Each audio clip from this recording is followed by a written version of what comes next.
New into stock we have a Jeep Wrangler 2.8 CRD Sahara Unlimited. It's four-wheel drive, 2009 on a 09 plate. It says here it's a standard truck with low miles, only done 55,670 miles. Fuel economy, urban is 21.7, extra urban 33.2, and combined is 28.2.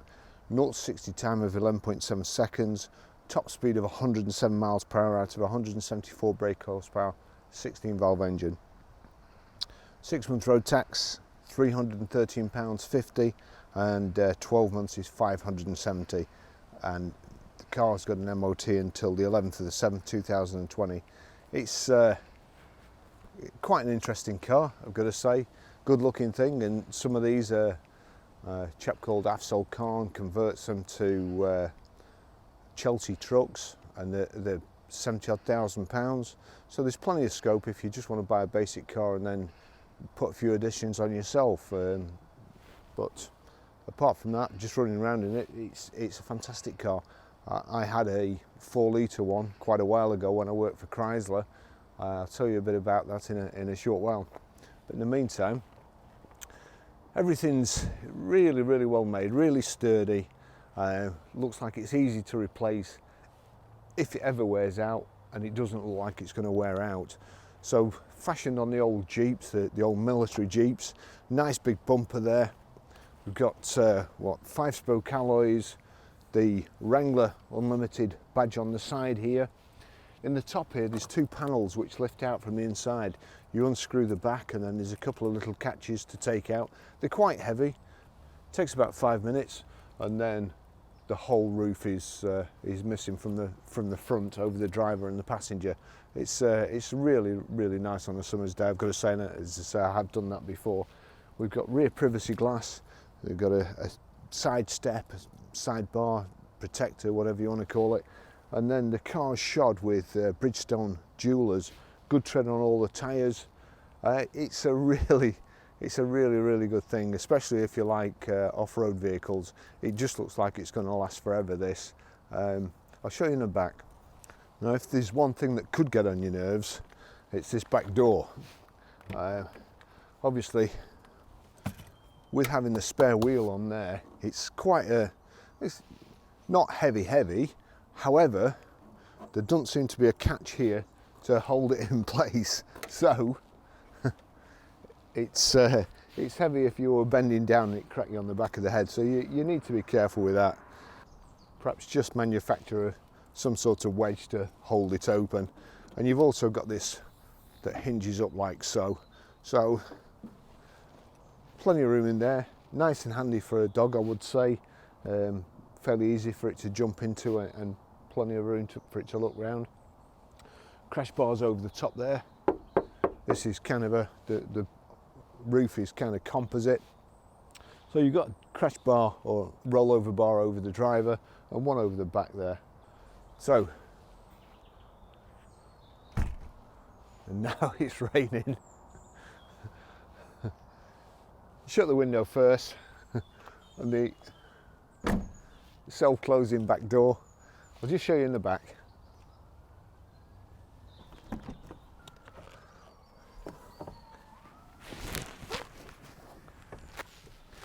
It's a bit of a hike up on the roof bar there is fairly low, so you've got to bend to get in as well.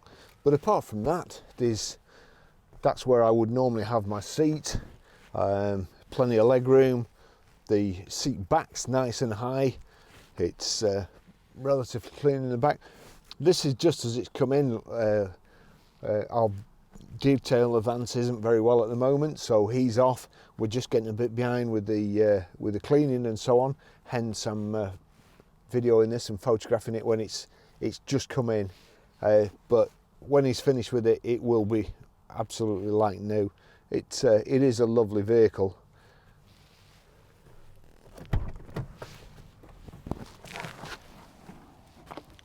I have to say it's easier getting in than out, but if it's kids in the back, they'll just hop on this sidebar there and jump in. I'll just take you for a ride in it.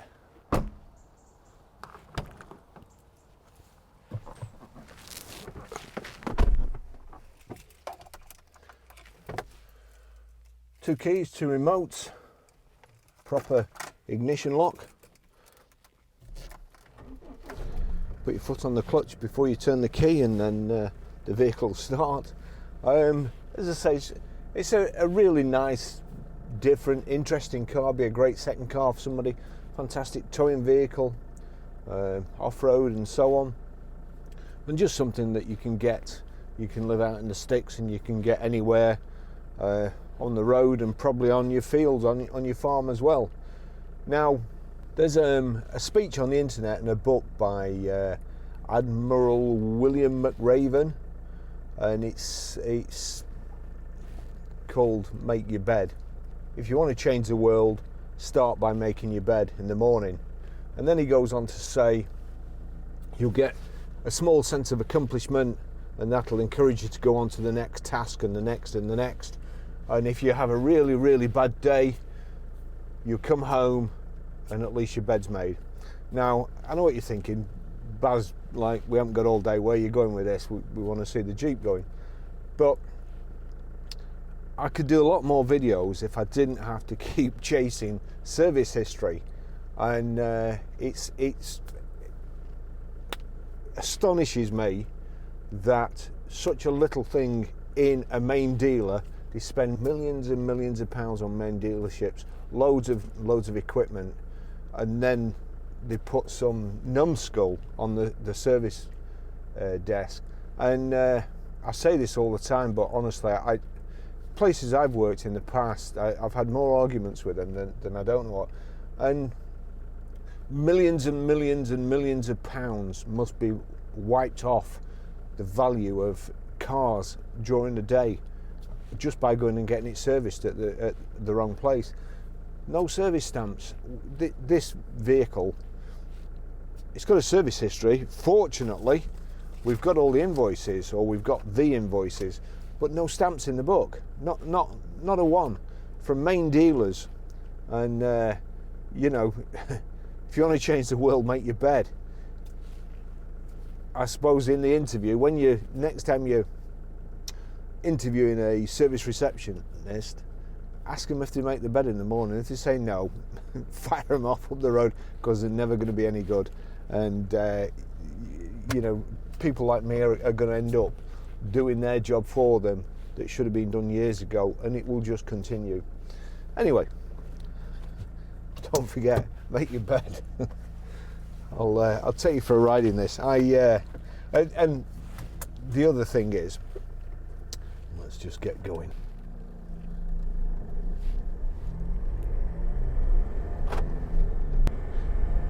I've worked for many main dealers, including a Chrysler dealer, a Jeep dealer, and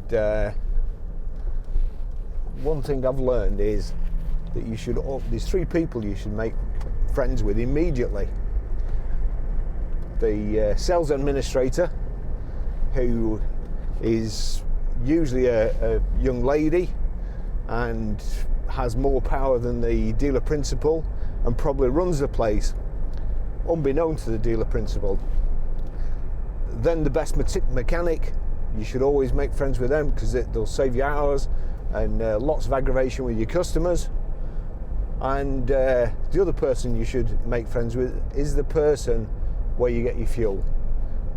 When I went to a garage called Hatfields, and they were Jeep dealers, and it was a great garage run by great people, with great people actually in the garage too, a great staff, all of them, fantastic outlook. We had a real good time. Unfortunately, the day I got my new demonstrator, which was a Chrysler, a Jeep Wrangler 4-litre petrol, there was a tanker strike and petrol rationing, and you could only get, I think it was £6. You were limited to £6 worth of fuel, and it was my weekend off. Just got my new demonstrator, and of course the first thing you want to do in your new car is go for a nice drive. And in that particular case, you could have the doors off and the roof panels out. It was like G.I. Joe. Anyway, so fortunately I had made friends with a young lady on the at the fuel station, and she let me fill my Chrysler Jeep up right to the top, which was great. So my weekend off. Unfortunately, there was another lad there called Graham, another salesman, and Graham had booked said he'd booked a demonstration in for the weekend in my Jeep 4 litre, which meant he got to go home in my car with a full tank of fuel, and I got to go home in his shitty Chrysler Neon. So, but I did get him back on several occasions for that. And anyway, sorry, back to the car. So it's kind of Defender style driving, probably better than Defender, really, the older Defender anyway, but a lot less money. We've done our research on these. There seems to be a good market out there for them, and to be fair, within 10 minutes of us putting it on the internet, we had an inquiry on it. So I'm thinking it won't be with us long, but I've been wrong before. It's quite a good spec. You've got electric front and rear windows. I think the electric rear windows only operate from the front here, so if you have kids they can't mess about with them, that's handy. Everything about it is really, really sturdy. Bonnet catches with rubbers holding them on and so on. As I say, these panels here, there's little kind of catches.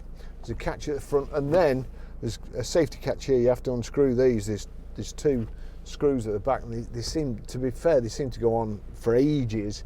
I think that's probably a little bit of overkill on Jeep's part, but you wouldn't want them flying off on the motorway. So you've got a CD radio, and we've got cruise control here on the right hand side of the steering wheel.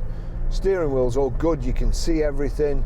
Nice view of the dash, nice view of the switch gear on the side here with your cruise control. It's not that fast to 60, 11.7 seconds, but to be fair, it's fast enough. I'm going to take you down the motorway. So it's a nice driving position. Steering's good tyres on this. There's something to hold on to there when you're off-road. And the doors, the check straps. One of the things I said about the back door, there's nothing to hold it open. It's the same with all the doors. They're actually on a strap, like a canvas strap, not a metal check strap which locks into place. But again, not too much of a problem really.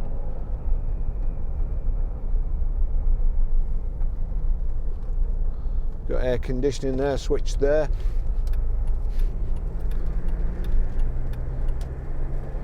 But all this panel from here to there all lifts off. And it's a really good fun vehicle, I suppose. Certainly be good for going off-roading or razzing around on Southport Beach. Sports seats as well.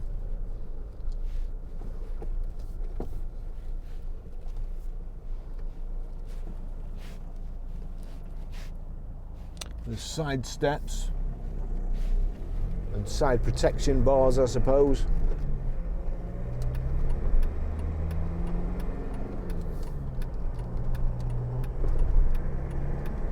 Not too much to go wrong. I've not tried the radio yet, actually. They're usually really good. That's reasonably good.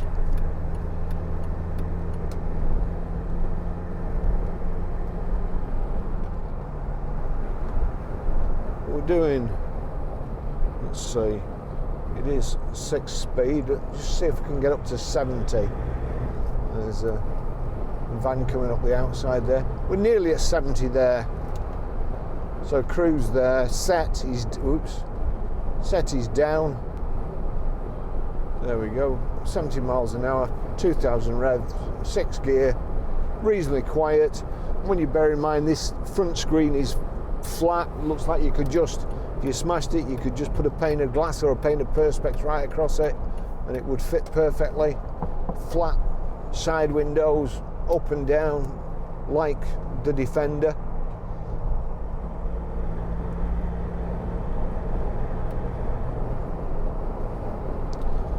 Headlights on the indicator store here on the left hand side, and wipers on the right. Front there, let's just squirt. They're working great. What about rear wiper? Yeah, rear wiper squirt, and that's working all right. Not sure why there'd be two bobbies the side of the road there with no sign of the car. Must have broken down somewhere, or I missed it.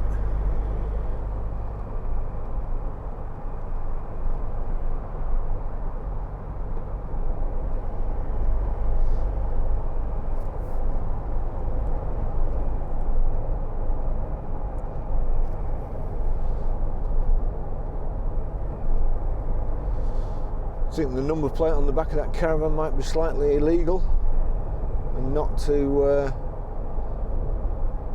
government specifications.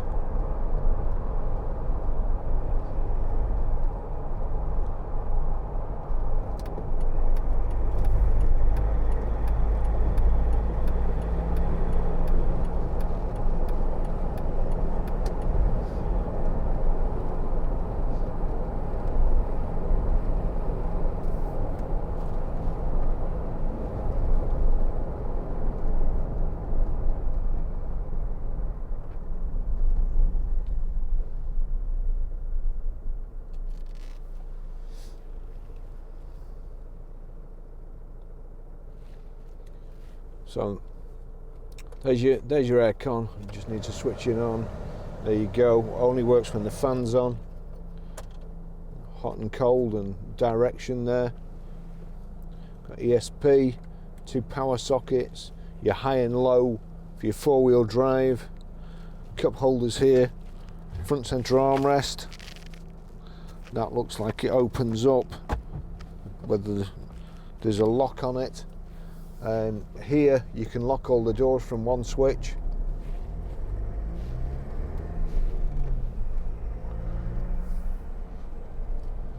The traffic officer's spoiling my route.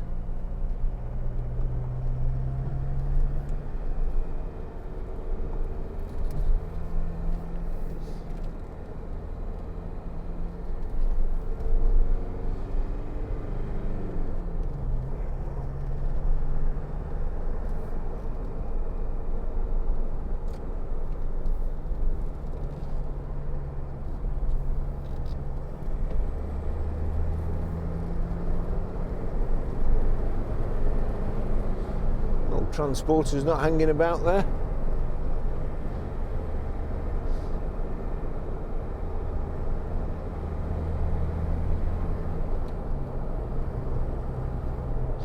Going too fast.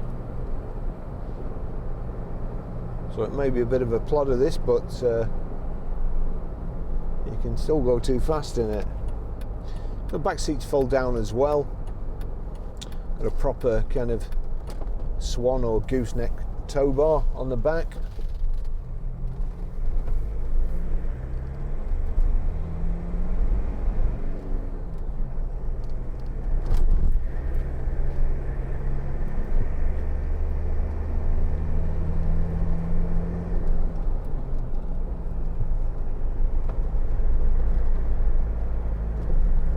All the steering's fine.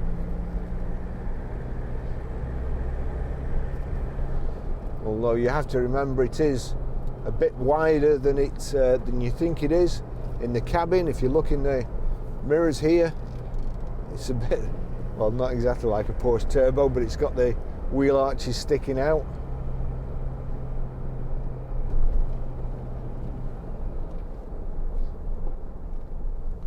Nice to drive.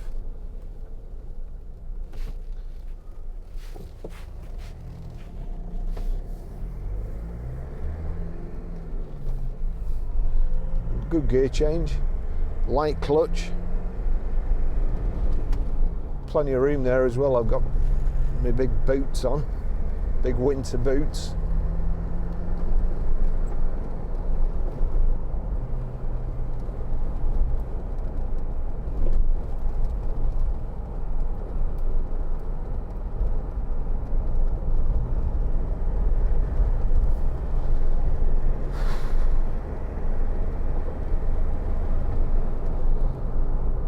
Just rear privacy glass, so that can't take them down too far. Yeah, everything works. So I'll just finish the test drive there anyway.